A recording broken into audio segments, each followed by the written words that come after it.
Yo, what's going on, everyone? My name is Cody Penn Jones, and welcome back to another artist discography review. Honestly, I have no fucking intro for this other than just the intro that I've been doing for fucking the beginning of the fucking channel.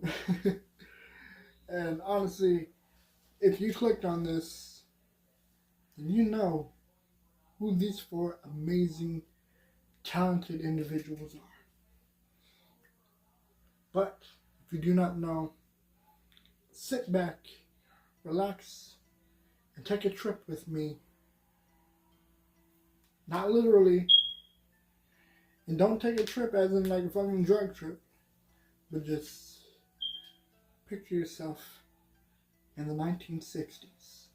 Los Angeles, California. With one of the greatest rock bands of the 60s. I give to you The Doors. Now, if you don't know who The Doors is, then I'll explain to you. And again, understand that this was in the 60s, the hippie era. You know, everything was completely different at the time. The Doors were an American rock band in Los Angeles in 1965, comprising vocalist Jim Morrison, keyboardist Ray Manzarek, guitarist Robbie Krieger, and drummer John Densmore. They were among the most influential and controversial acts of the 1960s, primarily due to Morrison's lyrics and voice, along with his erratic stage persona and legal issues, because, well, he's done quite a lot of questionable shit. The group is widely regarded as an important figure of the era's counterculture, and a lot of things that they've fucking done, especially Jim, the main face that you see, he was absolutely fucking erratic and all over the place, even like when he was on who knows what, because let's face it, in the 60s, he's done almost about as many drugs that he can find. He fucking smoked everything. He sniffed everything. He fucking drank everything. There wasn't a moment when he wasn't sober. And whenever he was always performing or he was always recording. But no matter what, he was on something. And you can even hear it in some of the lyrics that he says, especially in the background music I have for personally one of my favorite songs, The South Parade.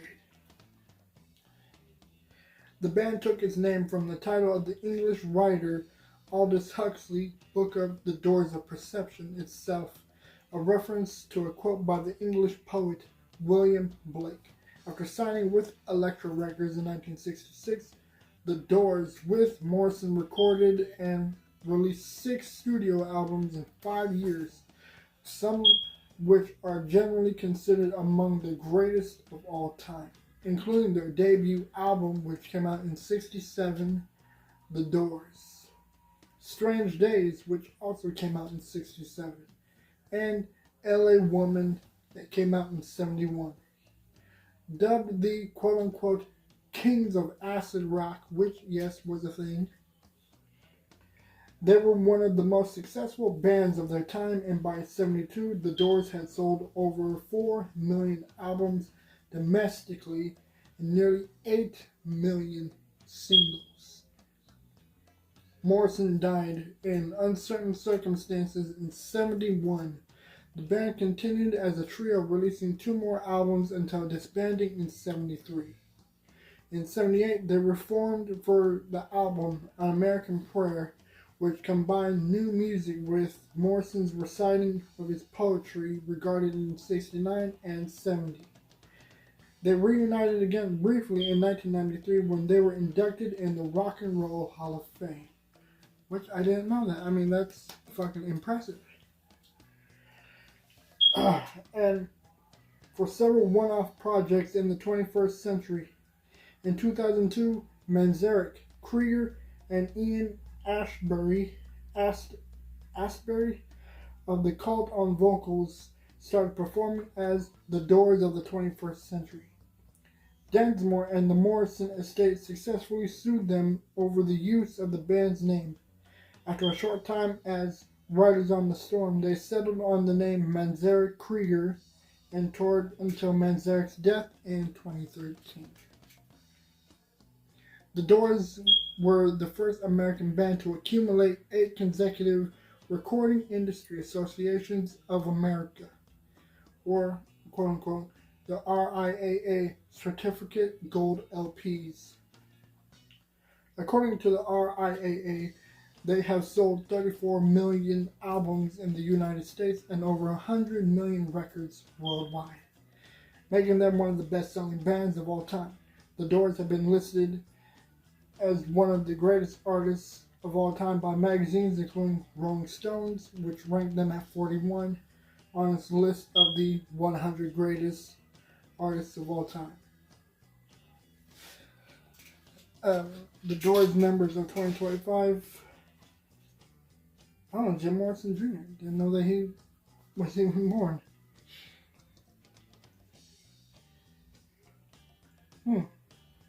Well, I'm not really going to go through all this whole Doors members of 2025. But this is certainly fucking something I never even knew even existed.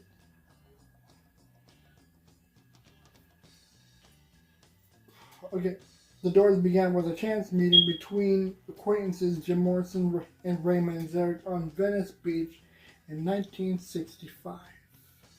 Because Jim and Ray were taking class in studying film at the time, you know, for movies and stuff. But because Morrison was always writing and he was always stoned, always smoking weed or on acid, he met Manzarek and started telling him how he's been writing poetry and how he's been even writing music, and that whenever he was stoned, he always envisioned a whole lot of things. Manzarek took interest in the fact that he was not only writing music, but he was also taking interest in the fact that he was writing poetry. So, and this was even mentioned and showed in the movie The Doors, which was played by Val Kilmer. They recognized each other as they both attended the UCLA School of Theater, Film, and Television. Morrison confided in Manzarek that he had been writing songs, as Morrison would later relate to Jerry Hopkins and Rolling Stones, which, by the way, is a band. Those first 5 or 6 songs I wrote, I was just taking notes as a fantastic rock concert that was going on inside my head. And once I'd written the songs, I had to sing them. With Manzarek's encouragement, Morrison sang the opening words for Moonlight Drive. Let's swim to the moon, let's climb through the tide, penetrate the evening that the city sleeps to hide.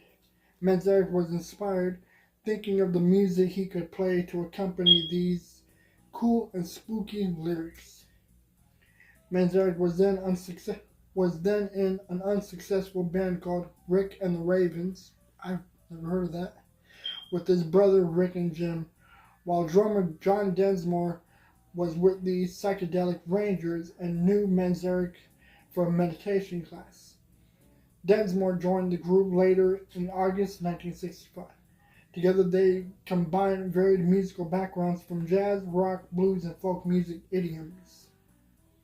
The five, along with bass player Patty Sullivan, never heard of her. I think she was eventually Jim Morrison's wife, maybe? I don't really know. And now christened The Doors, recorded a 6-song demo on September 2nd, 1965 at Royal Pacific Studios in Los Angeles. The band took their name from the title of Aldous Huxley's book, The Doors of Perception, itself derived from a line in which William Blake's The Marriage of Heaven and Hell. If the doors of perception were cleansed, everything would appear to man as it is infinite. In late 1965, after Manzarek's two brothers left, guitarist Robbie Krieger joined. And they performed at the Whiskey A Go Go, which was a huge spot in Los Angeles at the time. I think it's still there. Maybe. I'm not really sure. Okay. From February to May of 1966, the group had a residency at the rundown and sleazy Los Angeles club London Fog, appearing on the bill with Rhonda Lane, Exotic Dancer. The experience gave Morrison confidence to perform in front of a live audience and the band as a whole to develop, in some cases, lengthen their songs and work The End and Light My Fire into the pieces that would appear on their debut album, The Doors. Manzarek later said at the London Fog, the band, quote unquote, became the collective identity, this unit of oneness. This is where the magic began to happen. So I'm like, oh gosh, hold on. The group soon graduated to the more esteemed club Whiskey A Go Go after being booked by Ronnie Herring. I'm not familiar with that name. Where they were the house band starting from May 1966, supporting acts including Van Morrison's group Them, which I'm familiar with Van Morrison. I only heard one song and someone in the comments requested that I react to a different song, and well, now it's two songs I know. On the last night together, the two bands joined up for In the Midnight Hour in a 20-minute jam session of Gloria. I've heard of the song Gloria, and there was a version that Jim Morrison did, which I would not recommend listening to. Trust me. It's like Jim Morrison's version of Gloria is certainly something that I wouldn't recommend listening to. Unless you want to. I mean, it's up to you. But personally, I didn't want to hear it. I mean, I only heard it one time and I didn't like it. On August 10th, 1966, they were spotted by Elektra Records president Jack Holzman, who was present at the recommendation of Love singer Arthur Lee, whose group was with Elektra Records. After Holzman and producer Paul A. Rothchild saw two sets of the band playing at the Whiskey A Go Go, they signed them to the Elektra label on August 18th. The start of a long and successful partnership with Rothchild sound engineer Bruce Botnick. The Doors were fired from the Whiskey on August 21st, 1966, when Morrison added explicit retelling, profanity-laden versions of the Greek myth Oedipus during The End, which is one of their other songs. And let me tell you, the lyrics for the song The End was very odd and questionable, and also something that really that was really like, it was something else, I'll tell you that much. I mean, the song is great regardless. Lyrics, though, questionable. You know, but soon after that, the Doors and Elektra Records became a huge team up for the music of the 60s. Not gonna fucking go through all this, but obviously over the years there were many incidents that Morrison was involved. He was he was getting in trouble a lot, I'll tell you that much. There was a moment in Miami where he claimed that he fucking showed his genitals on stage to a lot of people while on drugs. There was a fucking moment in... there was a fucking moment where he performed on TV and they told him not to say higher because at the time they knew the word high was another word for smoking weed. But anyways, I'm not really gonna fucking get into all the other crimes that he's done. I mean, none of them were severe. All the crimes that he committed were just, little itty-bitty ones. We are now at the part where I give my thought on the albums that they done. But before we do that,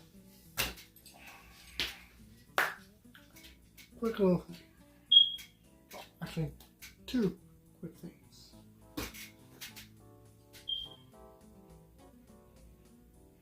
New podcast episode is coming out soon this Sunday. Check it out. It's great. It's awesome. Not only that, I don't know if you noticed, we have a new image. So, new image, new cover for the podcast.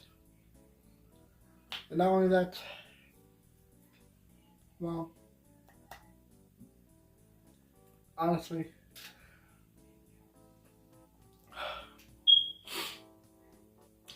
this video is sponsored by Rogue Energy.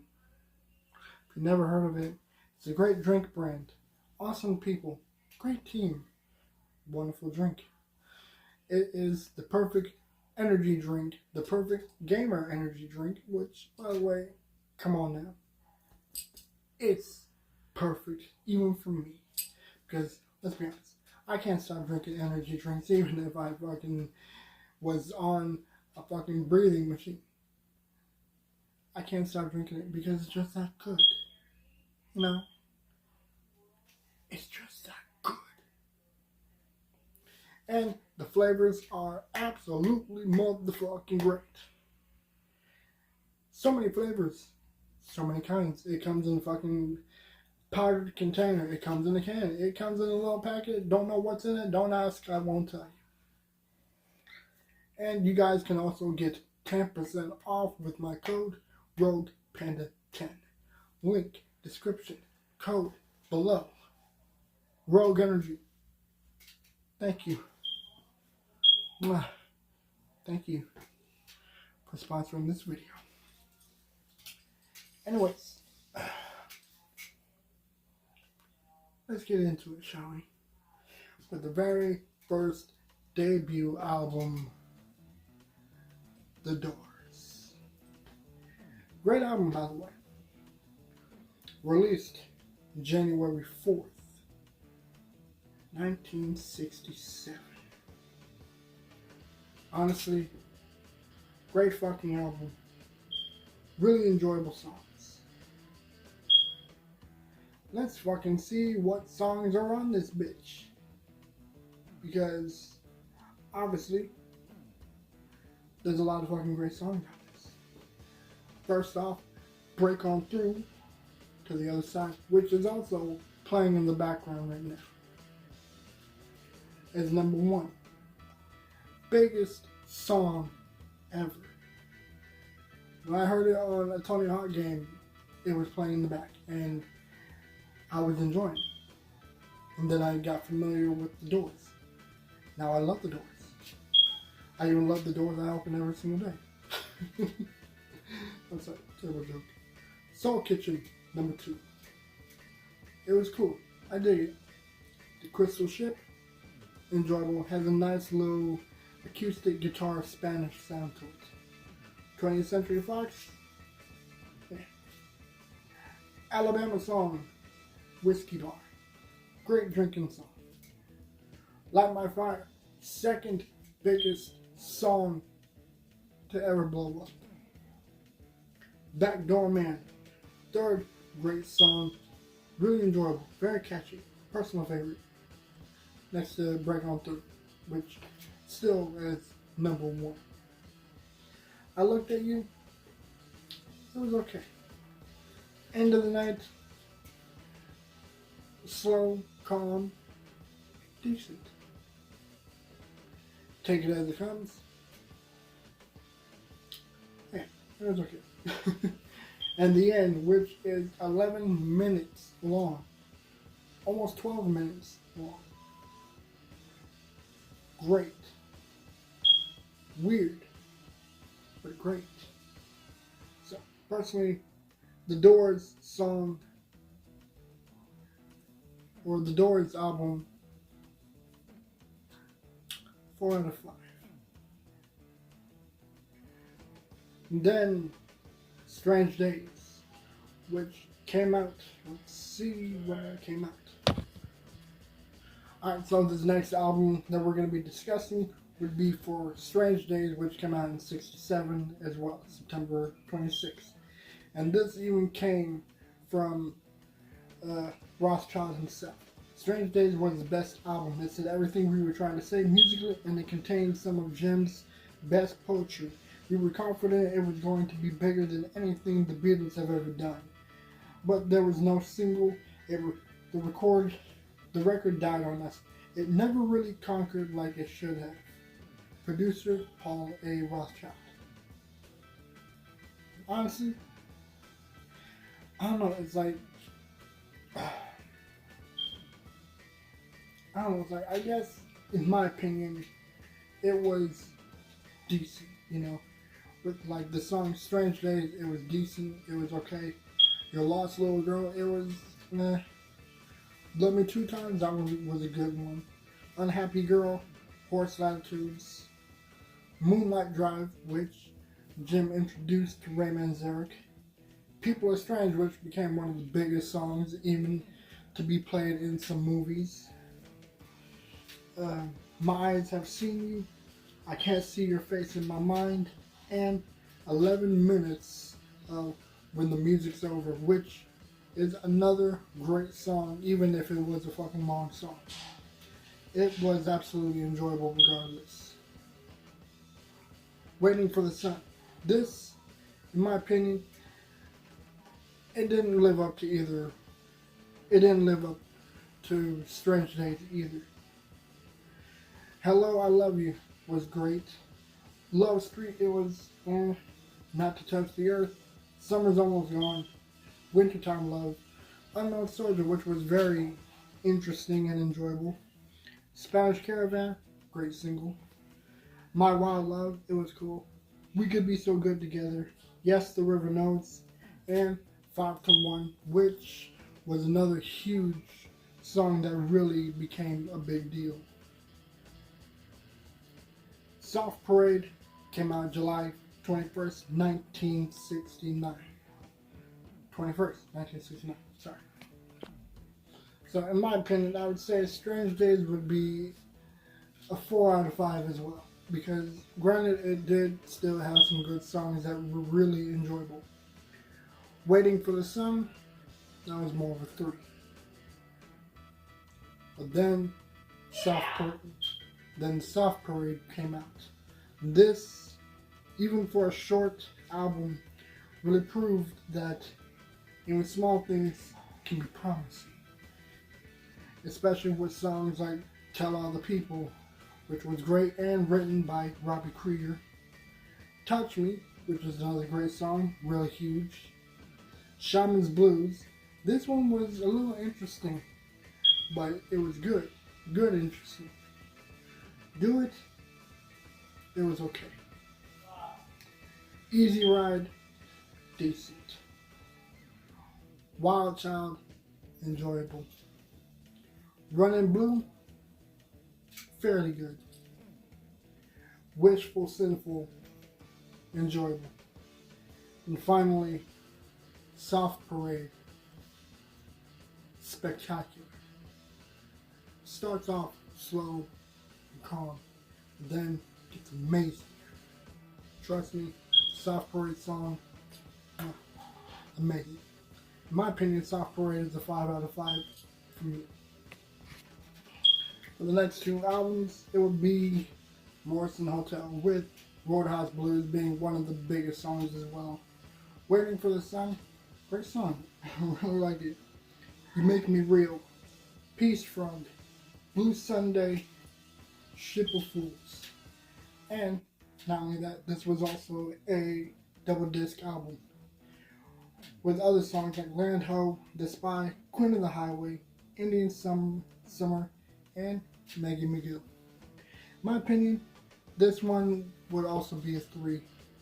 It didn't really excite me as much. And finally, the last album before Morrison's passing, LA Woman. And there were so many fucking songs on this. Well, actually there was only 8 songs, but still fucking great. The Changeling, it was decent. Love Her Madly, great. Car Hits By My Window, it was cool. LA Woman, classic. The Wasp, Texas Radio and the Big Beat. Okay. Been Down So Long. Riders on the Storm, huge, one of the biggest songs. She Smells So Nice and Rocky. In my opinion, this would also be a 3. There are only 2 songs or 2 albums that got a 4 and 1 that was a 5. But honestly, there's no doubt that the Doors will forever be one of the biggest bands of the 60s. But next time I might do another rock band or another metal band or something. I don't really know. But I hope you guys enjoy this video. Let me know what you guys think in the comments down below. I'll see you guys in the next video. I'm out.